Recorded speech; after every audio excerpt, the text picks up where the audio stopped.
ಇದೆಲ್ಲದರ ನಡುವೆನೇ ಸುಮಲತಾ ಅವರು ಕ್ಷೇತ್ರದ ತುಂಬ ಓಡಾಡ್ತಾ ಇದ್ರು, ಮತ್ತೆ ಜನರನ್ನು ಸಂಘಟಿಸುವಂಥ ಪ್ರಯತ್ನವನ್ನು ಕೂಡ ಮಾಡಿದರು. ಆಗಾಗ ನಾಯಕರನ್ನು ಕೂಡ ಭೇಟಿ ಮಾಡ್ಕೊಂಡು ಬಂದರು. ಮೊನ್ನೆ ತಾನೇ ಅವರು ಮತ್ತೊಂದ್ಸರಿ ದೆಹಲಿಗೆ ಹೋಗಿದ್ದರು. ದೆಹಲಿ ನಾಯಕರ ಜೊತೆಗೆ ವಿಸ್ತೃತವಾಗಿ ಮಾತಾಡ್ಕೊಂಡು ಬಂದರು. ಬಂದಾದ್ಮೇಲೆ ಹೇಳಿದ್ರು, ಇಲ್ಲ ನನಗೆ ಖಂಡಿತವಾಗಲೂ ನ್ಯಾಯ ಸಿಗುತ್ತೆ ಅನ್ನುವಂಥ ಮಾತನ್ನು ಹೇಳಿದರು. ಮೊನ್ನೆ ದೆಹಲಿಗೆ ಹೋಗಿ ಬಂದಂಥ ಸುಮಲತಾ ಹೇಳಿದ್ದೇನು ಬನ್ನಿ ನೋಡ.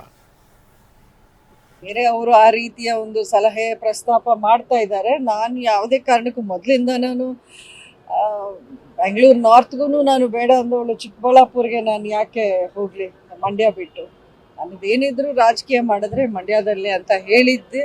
ಈಗಲೂ ಅದನ್ನೇ ನಾನು ಹೇಳಿಬಿಟ್ಟು ಬಂದಿದ್ದೀನಿ. ತುಂಬ ಪಾಸಿಟಿವ್ ಆಗಿ ಇದ್ದಾರೆ ಅವರು.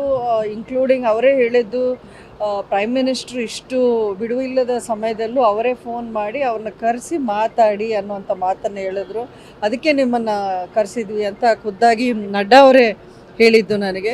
ಸೊ ಹಾಗಾಗಿ ಪಕ್ಷದಲ್ಲಿ ನನ್ನ ಬಗ್ಗೆ ತುಂಬ ಗೌರವ ಇಟ್ಕೊಂಡಿದ್ದಾರೆ. ಪಕ್ಷದಲ್ಲಿ ನೀವು ಉಳಿಬೇಕು, ಯಾವುದೇ ಕಾರಣಕ್ಕೂ ನಿಮ್ಮಂಥ ಲೀಡರ್ಸ್ ನಮ್ಮ ಪಕ್ಷಕ್ಕೆ ಅಗತ್ಯ ಇದೆ ಕರ್ನಾಟಕದಲ್ಲಿ ಅನ್ನೋಂಥ ಮಾತುಗಳನ್ನ ಹೇಳಿದ್ದಾರೆ.